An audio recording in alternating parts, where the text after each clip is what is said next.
Over 350 contributors, reflecting more than 150 countries and territories. Worldview with Guillermo Arduino starts now. Welcome to Worldview. This week on the program, first issue is to develop cancer training and education, because in many African regions, especially in sub-Saharan Africa, we're lacking of human resources. Battling Cancer in Africa, a look at what's being done to raise awareness and save lives across the continent. Plus, after years of trying to farm without much water, some farmers are finally getting a much-needed boost. And the champagne was flowing as this man celebrated winning the Euro Millions lottery. But find out why his children and charity may actually be the big winners. These stories and more next on Worldview. As new advances and information emerge in the fight against cancer, more and more people are living longer after being diagnosed, but treating this disease in developing countries still remains a challenge, especially when it comes to tobacco-related cancers, which medical experts consider to be preventable. Khalil GUEYE from NBN Senegal reports on what's being done to fight this disease in Africa. 33-year-old Samantha is a breast cancer survivor from South Africa. She was diagnosed with the disease when she was just 29 years old. And I walked into the doctor's room and his face just told the story. His face was completely, I'll never forget the look on his face. And he said to me, I don't know how to tell you this, Samantha, but you've got a very, very aggressive breast cancer. And we have to operate immediately. Samantha is one of over 700 participants in a recent global forum to raise awareness for cancer.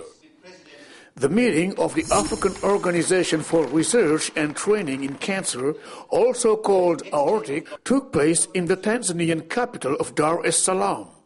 The event, sponsored by the American Cancer Society, draws government and health officials from all corners of the world. Experts say most cancer patients in Africa are diagnosed in late stages of the disease. In 2002, cancer claimed the lives of over 400,000 people across the continent, and this figure is expected to double by 2020. Professor Serine Gueye of Senegal, the newly elected president of AORTIC, is determined to make his mandate count when it comes to resolving issues linked to the cancer burden in Africa. First issue is to develop cancer training and education, because in many African regions, especially in sub-Saharan Africa, we're lacking of human resources. The second area we're going to work is to advise government, NGOs to fund cancer facilities and equipment in every single African sub-region, and then to address the need for research. But there's a lot to be done. Experts say Africa is not adequately resourced to address cancer and other chronic diseases. Still, some specialists are optimistic that an opportunity to prevent tobacco-related cancers exists in Africa.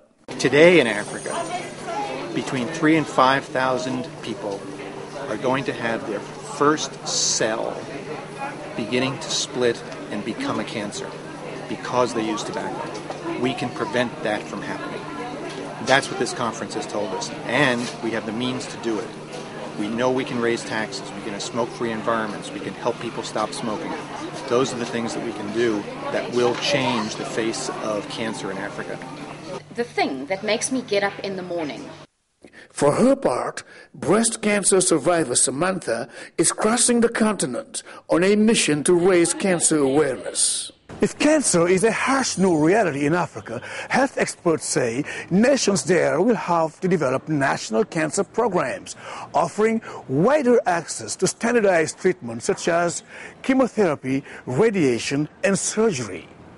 In Dar es Salaam, Tanzania, this is Khalil GUEYE of NBN for CNN Worldview. In today's global economy, people are less likely to change jobs if they can avoid it, but they may have to if they are laid off.